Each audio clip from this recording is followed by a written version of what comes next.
আসসালামু আলাইকুম football fans. আমাদের চ্যানেলের আরও একটি নতুন ভিডিওতে আপনাদের সবাইকে স্বাগতম।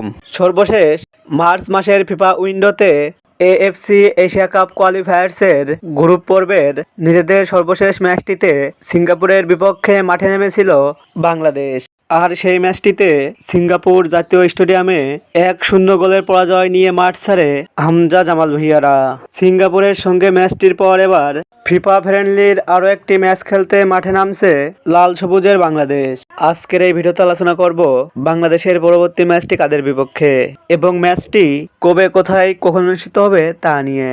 মূল ভিডিওটি শুরু করার আগে আপনি আমাদের চ্যানেলে প্রথমবার এসে থাকলে চ্যানেলটি সাবস্ক্রাইব করে পাশেই থাকুন। এএফসি এশিয়া কাপ বাছাই পর্বের ম্যাচ শেষে এবার জুন মাসের ফিফা উইন্ডোতে প্রথমবারের মতো কোনো ইউরোপিয়ান দলের বিপক্ষে মাঠে নামতে যাচ্ছে হামজা জামাল ভুঁইয়ারা, যেখানে বাংলাদেশের প্রতিপক্ষ হিসেবে থাকছে সান মরিনো, যেখানে বর্তমান ফিফা র্যাঙ্কিংয়ে 899 রেটিং নিয়ে র্যাঙ্কিংয়ের 181 নাম্বার অবস্থান করছে বাংলাদেশ। অপরদিকে 726 রেটিং নিয়ে র্যাঙ্কিংয়ের 211 নম্বরে অবস্থান করছে সান মরিনো।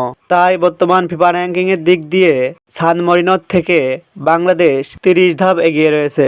র্যাঙ্কিংয়ে সান মারিনো বাংলাদেশের থেকে পিছিয়ে থাকলেও নিয়মিতই তারা সুযোগ পায় ইউরোপের বড় বড় দল স্পেন, ফ্রান্সের মতো দলগুলোর সাথে।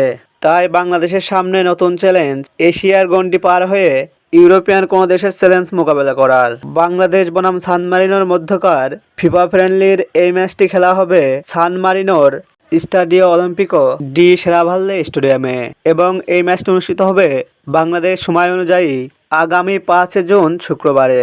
তবে এই ম্যাচের চূড়ান্ত সময় এখনও নির্ধারিত হয়নি। ফুটবলের সকল নিউজ ও আপডেট পেতে আমাদের চ্যানেলটি সাবস্ক্রাইব করে পাশেই থাকুন। ধন্যবাদ।